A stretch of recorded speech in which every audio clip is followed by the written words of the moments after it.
예, 오늘은 또 이렇게 인터넷으로 주일 예배를 드리는데 뭐 많이 어색하기도 하지만 여러분들 오늘 그 자리에서 또 하나님께 우리 신령과 진정으로 예배 드릴 수 있기를 바랍니다. 저도 최선을 다해서 또 예배를 드리도록 하겠습니다. 자, 오늘 하나님의 말씀은요, 요한복음 18장 19절에서 27절 말씀인데 우리 먼저 한번 좀 찾아보시길 바랍니다. 저희는 여기서 이제 음성으로 듣긴 하지만 여러분들은 성경책을 좀 찾아보시길 바래요. 자, 요한복음 18장 19절에서 27절 말씀이에요. 네, 찾으셨으면 우리 같이 우리 하나님의 말씀을 들으시면서 또 여러분 눈으로 또 함께 보시길 바랍니다. 대제사장이 예수에게 그의 제자들과 그의 교훈에 대하여 물으니 예수께서 대답하시되 내가 드러내놓고 세상에 말하였노라. 모든 유대인들이 모이는 회당과 성전에서 항상 가르쳤고 은밀하게는 아무것도 말하지 아니하였거늘 어찌하여 내게 묻느냐. 내가 무슨 말을 하였는지 들은 자들에게 물어보라. 그들이 내가 하던 말을 아느니라. 이 말씀을 하심에 곁에 서던 아랫사람 하나가 손으로 예수를 쳐 이르되 내가 대제사장에게 이같이 대답하느냐? 내가 말을 잘못하였으면 그 잘못한 것을 증언하라. 바른 말을 하였으면 내가 어찌하여 나를 치느냐. 안나스가 예수를 결박한 그대로 대제사장 가야바에게 보내니라. 시몬 베드로가 서서 불을 쬐더니 사람들이 묻되 너도 그 제자 중 하나가 아니냐? 베드로가 부인하여 이르되 나는 아니라. 대제사장의 종 하나는 베드로에게 귀를 잘린 사람의 친척이라 이르되 네가 그 사람과 함께 동산에 있는 것을 내가 보지 아니하였느냐? 이에 베드로가 또 부인하니 곧 달기 울더라. 예, 오늘 하나님의 말씀 봤습니다. 오늘 하나님의 말씀의 제목은요, 닭이 울더라라는 제목으로 우리 하나님의 말씀을 좀 보려고 합니다. 제가 먼저 한 3분 정도 걸릴 것 같은데 그 프랑스 작가 피에르땅 파생이 쓴 작품 중에 우리의 삶의 날들이라는 제목의 단편이 있어요. 제가 그 내용을 잠깐 한번 읽어드릴게요. 여러분 한번 들어보세요. 보그라는 마을에 마음씨 착하기 그지없는 곱추 으그린이 누나 소랑케와 함께 살고 있었습니다. 아버지가 누구인지 알지 못하는 데다가 어머니는 중증의 알코올 중독자였기에 누나인 소랑케가 온갖 굳은 일을 마다 안으며 곱추 동생 우그린을 키웠습니다. 어느 날 소랑케는 뜻밖에도 도둑의 누명을 쓴 채 옥살이를 하고 나오게 됩니다. 그리고 그 뒤로 소랑케는 일자리를 구할 수가 없었습니다. 자신은 맹세코 결백했지만 사람들은 믿어주지 않았던 것입니다. 어쩔 수 없이 소랑케는 몸을 팔아 곱추 동생 우그린을 부양해야만 했습니다. 그러던 어느 날이었습니다. 곱추 우그린이 마을로 나갔을 때 마침 그곳에 모여있던 무리들이 우그린을 밀어 넘어뜨리고 발로 차고 밟으면서 창녀의 동생이라고 놀려댔습니다. 그곳에 많은 사람들이 있었지만 모두가 다 똑같았습니다. 바로 그 순간 그곳을 지나가던 마을 신부님이 그 장면을 목격하고 무리들에게 호통을 치며 피투성이가 된 우그린을 구출해 냈습니다. 그러나 그 일로 인해 말할 수 없이 큰 충격을 받은 곱추 우그린은 강에 투신하여 자살해 버렸고 그 사실을 뒤늦게 알게 된 누나 소랑케는 권총으로 자신의 목숨을 끊어 버리고 말았습니다.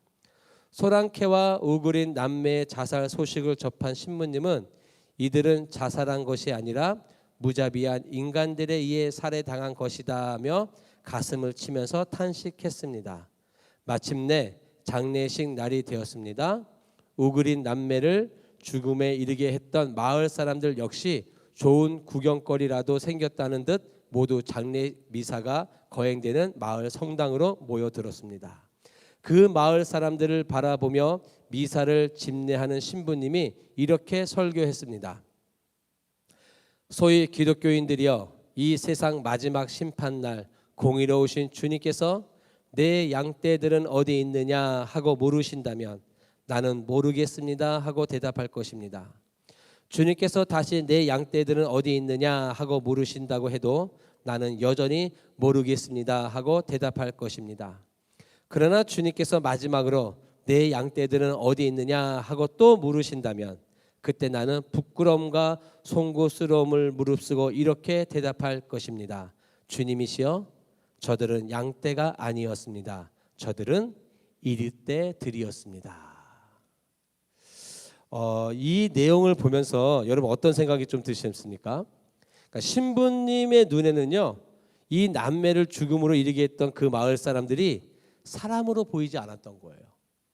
사람이 사람으로 보이지 않고 뭘로 보인 거예요? 이리떼들로 보인 거예요. 심지어는 그들은 주님을 믿는 사람임에도 불구하고 양이 아니라 이리떼들로 여겼다라는 거죠. 그러니까 모두 잔인한 이리떼로 보였던 거예요. 그 신부님 눈에는. 그러니까 주님이 만약에 물어보신다면 저들은 양이 아니라 이리떼들입니다라고 이야기를 한 거예요. 물론 이거는 소설이에요. 그런데 만약에 여러분 정말 이 신부님이 오늘 살고 있는 우리 이 시대에 와서 우리를 바라본다고 한다면 어떻게 말씀하실까요? 예수님이 똑같이 묻습니다. 뭐라고? 내 양떼들은 어디 있느냐? 내 양떼들은 어디 있느냐? 내 양떼들은 어디 있느냐? 그러면 만약에 이 신부님이 오늘날 이 시대의 그리스도인들을 향해서 말을 한다고 한다면 뭐라고 대답해 줄까요? 저기 있습니다. 향남에 있습니다. 빛을 담은 교회 안에 있습니다. 이렇게 말해 줄까요? 아니면 똑같이 저들은 양이 아닙니다. 이리떼입니다. 이 말에 우리가 아닙니다라고 말할 수 있는 자신감을 가지고 있는 그리스도인들이 있을까요? 많지 않아요. 우리는 어떻게 보면 이 안에 있는 이 마을 사람들과 똑같은 생활을 하고 있는 그리스도인인지도 몰라요. 성경에 보면요, 이런 사람들 많습니다. 한번 보세요. 아담과 하와는 어떻습니까? 하나님의 말씀에 반드시 먹지 말라 그랬어요. 그러면 정령 죽는다고 했어요. 그런데 아담과 하와가 어떻게 했어요? 먹었어요. 하나님의 말씀을 거절했어요. 일이 아니에요? 여러분 우리가 잘 알고 있는 가인은 어때요? 동생 아벨을 자기 이기심에 쳐 죽였어요. 동생을 죽였다고요. 어디에? 성경에. 그러면 여러분 가인은 일이 아니에요? 아내를 동생이라 속이고 자기 살겠다고 말했던 아브라함이 있어요. 우리가 그렇게 알고 있는 아브라함. 그 아브라함도 어때요? 자기 살겠다고 자기 아내를 여동생이라 속이고 자기 살겠다고 발뺌했던 사람이에요. 이런 남편 어때요? 믿을만해요? 이리보다 더한 거 아니에요? 더하잖아요.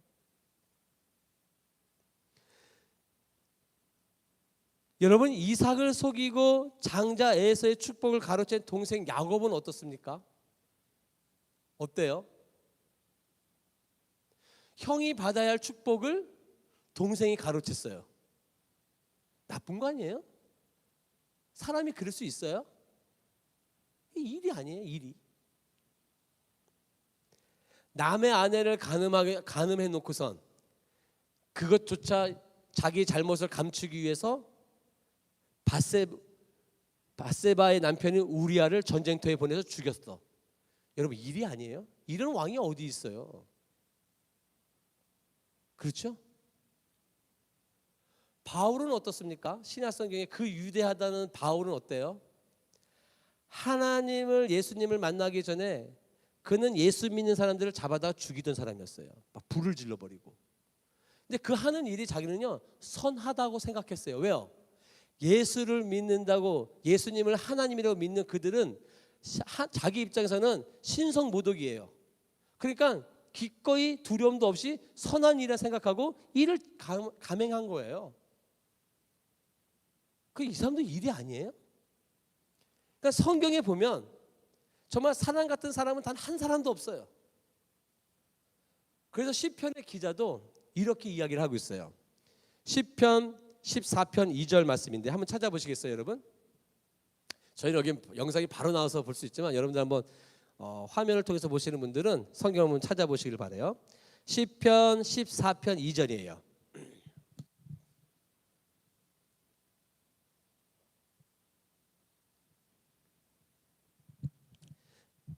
자, 저는 이제 표준 세번역으로 읽고 있는데 제가 여러분들 성경책 다 나눠드렸죠. 자, 그걸로 한번 읽어봅시다. 표준 세번역 성경이에요. 자, 시편 14편 2절 같이 읽겠습니다. 3절까지 시작. 주께서는 하늘에서 사람을 굽어 보시면서 지혜로운 사람이 있는지 하나님을 찾는 사람이 있는지를 살펴보신다. 3절 시작. 모두들 다른 길로 빗나가서 하나같이 썩었으니 착한 일을 하는 사람이 하나도 없대요. 그러니까 성경에 사람 이 세상을 바라봤을 때 다 썩어가는 사람들 뿐이고 의로운 사람은 단 한 사람도 없다라는 거예요. 우리 로마서에서 공부했습니다. 그렇죠? 바울이 고백하기를 뭐예요? 의인 없나니 한 사람도 없다 그랬어요. 그러니까 이 세상은 하나님 보시기에는 양이에요, 일이에요? 다 일일 때들만 있는 거예요. 근데 여러분 생각해 보세요. 내가 원래 인간이 원래가 본성이 일이야. 일이가 일이짓을 하면은 그게 맞는 거예요, 틀린 거예요? 맞는 거죠. 그러니 하나도 어색할 일이 하나도 없어요. 뭐 내가 만약에 양인데 양이 일이짓을 한다면 먼저 고민할 필요는 있겠죠. 그런데 원래 본성이 죄인이었고 원래 본성이 일인 내가 이 땅에서 일이짓을 한다면 그건 뭐 고민할 게 뭐가 있겠어요. 그런데 우리가 고민되는 이유는 뭐냐면 그런 나를 위해서 이리와 같은 나를 위해서 죄인된 나를 위해서 길이고 진리고 생명이신 예수님께서 뭐 해주신 거예요? 이 땅에 오셔서 우리와 동행하여 주신다는 거예요.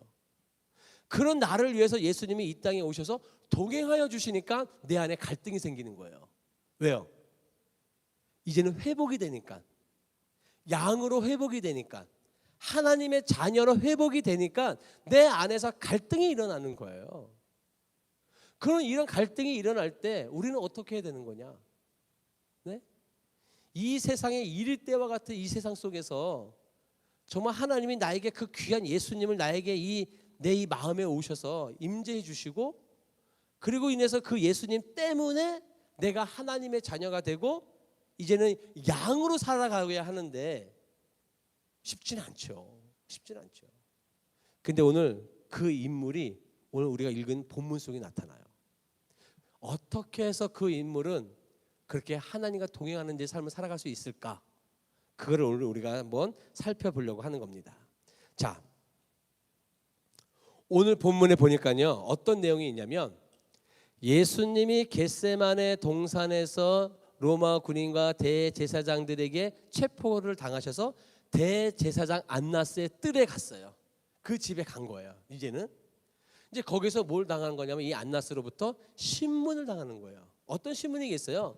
너가 신성모독한다 이거죠. 너가 하나님이야? 하나님은 우리가 알고 있는 그 하나님이지 너는 하나님이 될 수 없다라는 거예요. 이런 신성모독 이런 질문들을 계속 던지는 거예요. 신문을 하는 거예요. 그런데 심지어는 아까 우리가 본문을 읽었지만 그 예수님의 답변이 불순하다 생각해서 그 옆에 있던 한 사람이 예수님을 주먹으로 쳤어요. 때렸다는 거예요. 여러분,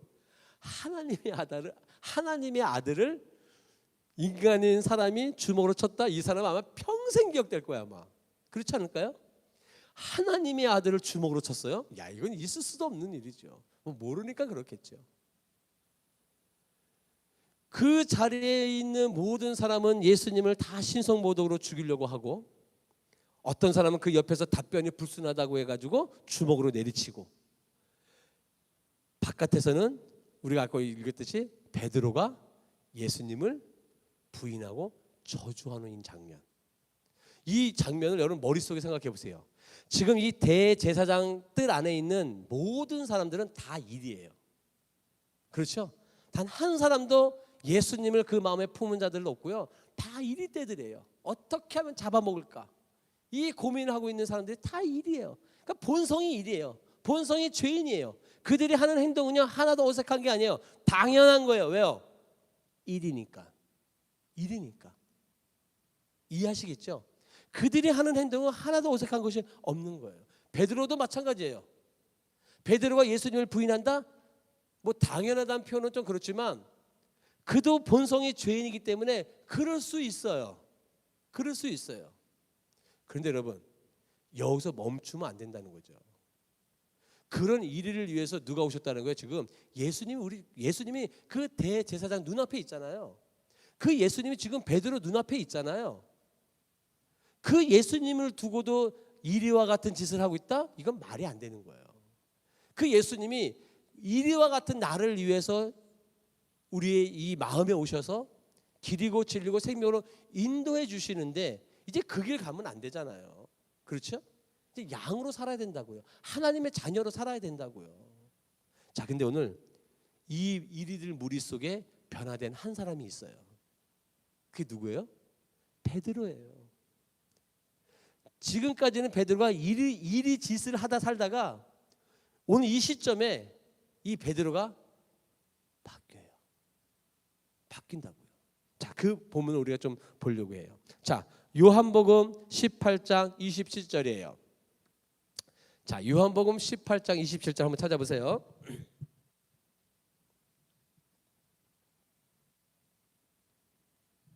자, 찾으셨습니까?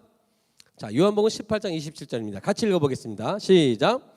베드로가 다시 부인하였다. 그러자 곧 닭이 울었다. 네, 여러분들이 자주 즐겨 먹는 그 닭이에요. 그 닭이 뭐였어요? 울었다라는 거예요. 이게 왜 중요해요? 여러분, 닭이 우는 거 처음 봤어요? 지금 이 시간대가 어느 때냐면요, 새벽이에요. 새벽에 예수님이 지금 신문당하고 있는 거거든요. 베드로가 뜰에서 뭐 하고 있는 거예요? 예수님 배신하고 있는 거예요. 개월로 따진다면 한 3월 달에서 4월쯤 되는 날씨예요. 3월 달에서 한 4월쯤 되는 날씨. 자, 근데 여러분, 저도 시골에 살아서 닭이 우는 소리 많이 들어봤지만 닭이 언제 우냐면 아무 때나 안 울어요. 새벽에 참 많이 울어요. 새벽에 많이 울어요. 새벽에. 그러니까 닭이 우는 거는요, 전혀 어색한 것이 아니에요. 그런데 그 하나도 어색하지 않고 당연한 이 닭이 울었다는 것을 성경은 굳이 뭐 하고 있어요? 기록하고 있다라는 거예요. 그러면 이 닭이 울었다는 것을 왜 기록을 하고 있을까? 그게 왜 중요할까? 마태복음에 그 중요한 이유를 이야기를 해주고 있어요. 닭이 울은 것이 왜 중요한지를.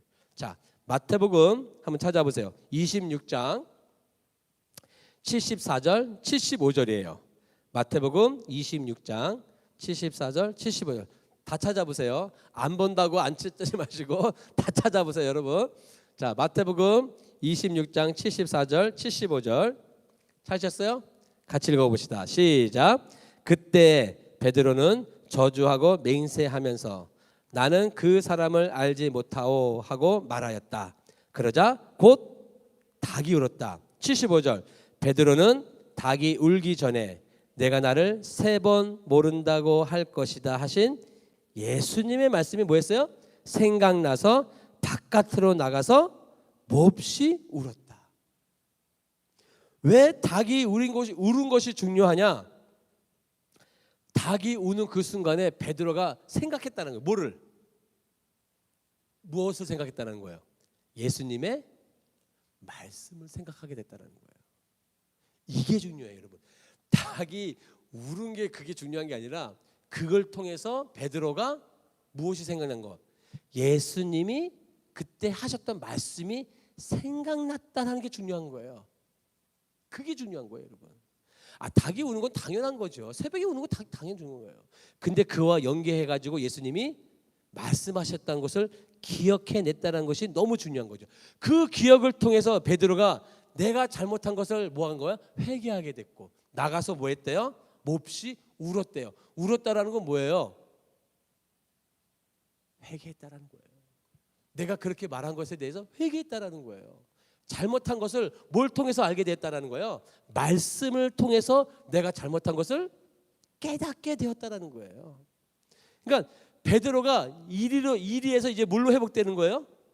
양으로, 하나님의 자녀로, 죄인에서 뭘로? 하나님의 백성으로, 영원한 생명으로 뭐 하는 거예요? 회복되는 순간인 거예요. 그 회복할 수 있는 기점에 있는 게 뭐예요? 닭이에요? 닭 아니에요. 뭐예요? 말씀이에요. 말씀이 닭을 아니요. 말씀이 닭이 아니라 말씀이 베드로를 하나님의 자녀로 회복시켜주는 중요한 정말 생명과 같은 역할을 해줬다라는 거예요. 그래서 말씀이 중요해요, 여러분. 말씀이 중요해요. 우리가 뭘 믿습니까, 여러분? 여러분 뭘 믿습니까? 우리가 하나님을 믿는다 하잖아요. 그 하나님이 뭔데요? 말씀이잖아요. 이 말씀, 여러분. 하나님의 말씀이, 이 말씀을 믿는다고 한다면 이 안에서 하신 그 하나님의 말씀들을 우리가 뭐 해야 된다는 거예요? 지켜야 된다는 거잖아요. 지킬 때 우리가 이 땅에서 이리가 아닌 하나님의 자녀로 살아갈 수 있다는 거예요. 단 하루도 빼먹으면 안 돼요. 이 하나님의 말씀을 우리가 늘 지키는 우리의 삶을 살아내야 된다고요. 그래서 이 말씀이 중요한 거예요. 자, 한 번 더 하나님의 말씀을 보겠습니다. 자, 누가복음을 한번 볼 건데요. 누가복음 22장 61절. 찾으세요, 여러분. 제가 안 보겠다고 찾지 마시고 찾으세요, 여러분. 누가복음 22장 61절. 자, 5초 시간 드리겠습니다. 하나, 둘, 셋, 넷, 다섯. 자, 찾으셨어요? 누가복음 22장 61절. 같이 읽어보겠습니다. 저희가 지금 읽고 있는 건 다 새번역 표준이에요. 시작. 주께서 돌아서서 베드로를 똑바로 보셨다. 베드로는 주께서 자기에게 오늘 닭이 울기 전에 내가 나를 3번 모른다고 할 것이다 하신 그 말씀이 생각났다 그랬죠. 더 중요한 건 뭐예요? 베드로가 3번째 부인할 때 예수님과 그 눈이 마주쳤어요, 여러분. 3년을 같이 동고동락했던 그 제자가 스승인 예수님을 배신하는 소리를 들었다는 거예요. 심지어는 그 모습도 보고 눈도 마주쳤다는 거예요. 여러분, 이 장면 한번 생각해 보세요. 예수님의 눈빛은 어떤 눈빛이었을까요? 배신자를 바라보는 눈빛이었을까요? 아니면 원망스러운 눈빛이었을까요? 아니면 이제 다시는 베드로를 보지 않겠다는 눈빛이었을까요? 베드로는 그런 눈빛이 아니라 처음에 자기를 불러주셨던 갈릴리 호수에서 베드로야, 너 나를 따르라. 그 눈빛을 베드로는 봤을 거예요. 여전히 나를 사랑하고 계시는 그 예수님의 눈빛을 베드로가 봤을 거예요. 그 순간 예수님이 하신 말씀이 어떻게 됐다? 생각이 떠올랐어요. 이게 중요해요, 여러분. 우리가 삶을 살아갈 때 결정적인 순간에 하나님의 말씀이 생각나는 것이 너무도 중요해요, 여러분. 여전히 우리 예수님은요, 내가 그 아까 우리 열거해드렸던 뭐 아담과 하와 같은 죄, 뭐 다윗과 같은 죄, 가인과 같은 죄, 야곱과 같은 죄, 이런 죄를 지었음에도 불구하고 예수님은요, 변함없이 나를 그 사랑의 눈빛으로 바라보주는 그 예수님의 마음을 내가 보는 게 너무 중요해요. 마음을 본다? 예수님 어떻게 이거? 예수님의 마음을 본다는 거는 이 말씀을 통해서 예수님의 마음을 본다는 거예요. 그럴 때 그 말씀이 나를 뭐 하는 거예요? 바꾸어 주시는 거예요. 회복시켜 주시는 거예요. 단지 이 말씀을 보는 것으로 그치는 게 아니라 제가 계속해서 말씀드리지만 말씀을 읽는다는 것은 눈으로 보는 것뿐만 아니라 이 말씀이 내 삶 속에서 일어나야 돼요. 지켜나가는 거예요. 순종하는 모습이 보여야 된다는 거예요. 제 얘기를 잠깐 하나 좀 하는 것으로 여러분 좀 양해를 좀 구해봅니다. 어떤 일이 있었었냐면 제가 여기 좀 적어왔는데 이 용어들이 좀 생소해서 제가 좀 적어왔어요. 그러니까 올해 5월 5일 날 국세청으로부터 이런 문자가 왔어요. 종교인 종합소득세 신고라는 거. 이게 무엇이냐? 이제는 종교인이라고 한다면 저 같은 사람들을 말하겠죠. 또는 이제 교회에서 일을 하는 사람들은 교회에서 월급을 받잖아요. 목사 월급 받잖아요. 그렇죠? 예. 그런 사람들은 나라에 신고를 해야 돼요. 1년 동안 얼마를 받았느냐. 이제 그게 의무화가 됐어요. 그래서 제가 이거를 올해 3월 달에 신고를 했어요. 그게 뭐냐면은 종교인 종합소득세라는 거예요. 그래서 신고를 했어요. 1년 동안 내가 월급을 얼마큼 받았습니다 하고 신고를 했어요. 인터넷에서 신고를 했어요. 그랬더니 5월 5일 날 카톡으로 문자가 뭐가 왔냐면은 근로장려금, 자녀장려금을 신청하세요라고 문자가 온 거예요. 이게 무엇이냐?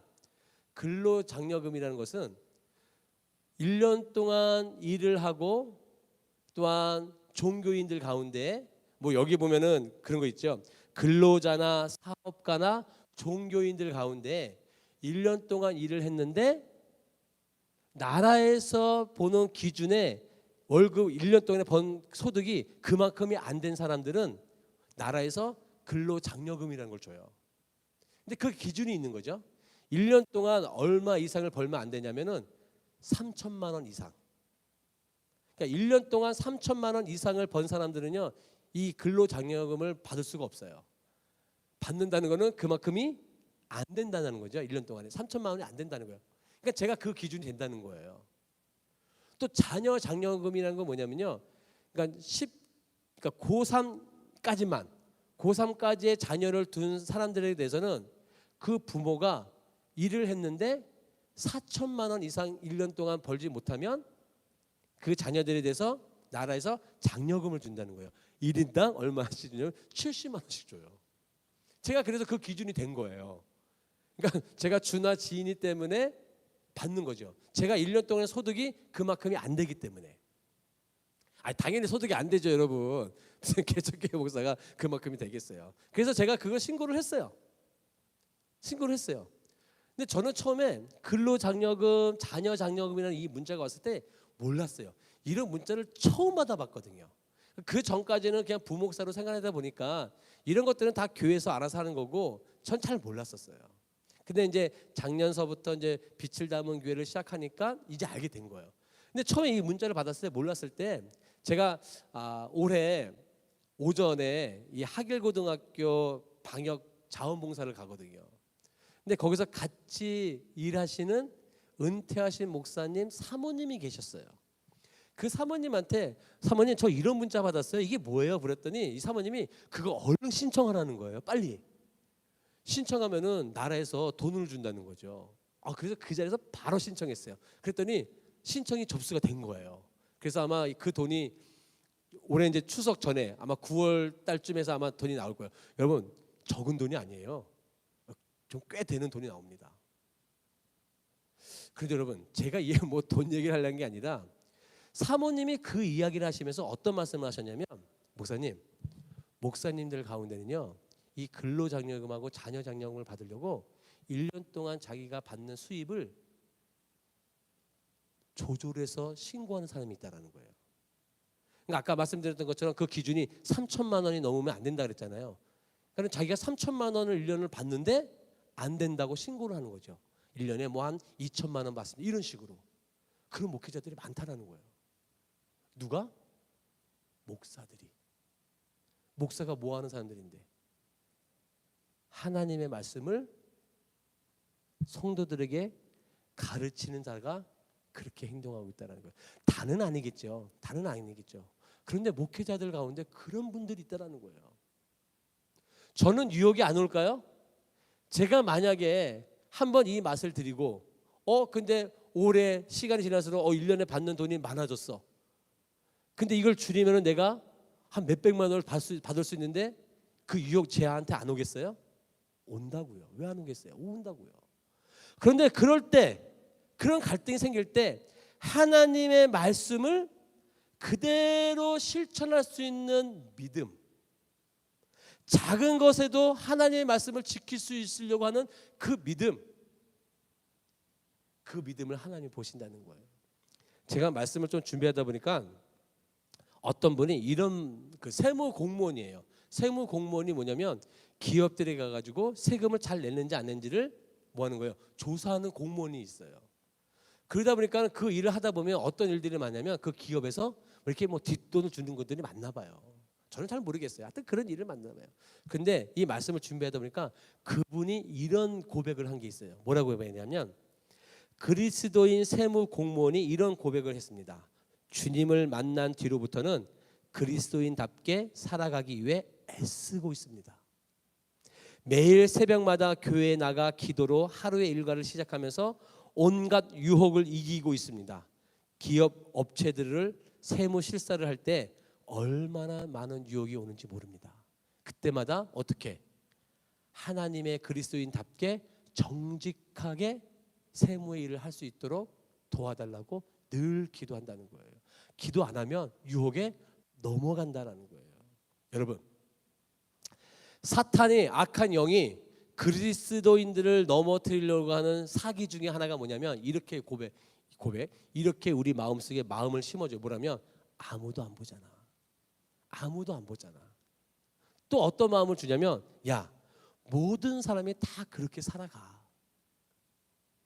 우리들 마음에 사탄이 그런 마음을 준다니까요. 사기를 친다고요. 사기를. 그 사기에 우리 여러분 넘어가면 안 돼요. 넘어가면 안 돼요.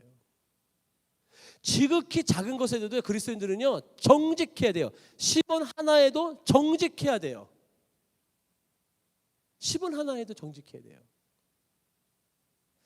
제가 우리 아내 이야기를 좀 해서 그렇게 우리 아내가 우리 아내 얘기하는 게 참 싫어하긴 하지만 지금은 뭐 성도들이 없으니까 우리가 이제 헌금을 뭐 저하고 제 아내가 이제 이렇게 개수를 하잖아요. 근데 저는 전산산에서 이제 헌금을 입력을 하고 제 아내는 수기로 이제 여러분들이 내신 그 헌금들을 이렇게 다 정리를 한다고요. 근데 마지막에 이렇게 저랑 제 아내가 이렇게 맞춰 보면은 어떤 때는 뭐 1,000원, 어떤 때는 뭐 몇십 원 이게 틀릴 때가 있어요. 틀릴 때가 있어요. 10원 얼마 차이가 난다고요. 그럼 여러분 어떠시겠어요? 아이 그 10원 그냥 뭐 내가 내면 되지 뭐. 아이 이렇게 넘어가. 그럴 수 있잖아요. 근데 제 아내가요. 그거를 꼭 찾으려고 해요. 막말을 말해서 누가 가져가지 않은 이상은 그 10원은 맞게 되어 있다라는 거죠. 제가 그 모습이 참 좋아요. 하나님의 것을 10원이라도 내 것으로 생각하지 않고 찾으려고 하는 그 마음, 그게 얼마나 지극히 작은 거예요. 그런데 그 지극히 작은 거에 충성하는 자에게 하나님이 뭐라고 하시냐면 잘했다, 착하고 충성된 종아, 너가 참 작은 일에 충성했구나. 이런 삶이 우리에게 필요하다는 거예요. 여러분 신호등 지키는 거 우리 새벽에 오다 보면요 차 한 대도 없어요. 맞죠? 근데 오다 보니까요 빨간불이 걸려요. 아무도 안 봐요. 지나갈 수 있어요? 지나가면 안 돼요. 지나가면 안 돼요. 왜? 그는 나라가 정한 법이잖아요.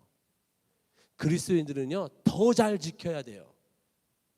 그 지극히 작은 것에 충성할 때 하나님의 말씀을 실천하려고 노력하고 그 이때 뭐 하는 거예요? 그때 하나님이 우리를 바라보시고 이리 때와 같은 이 세상에서 하나님이 하나님의 자녀로 살아가는 귀한 자녀로 우리를 모아 주신 거예요. 바라보고 계신다는 거예요.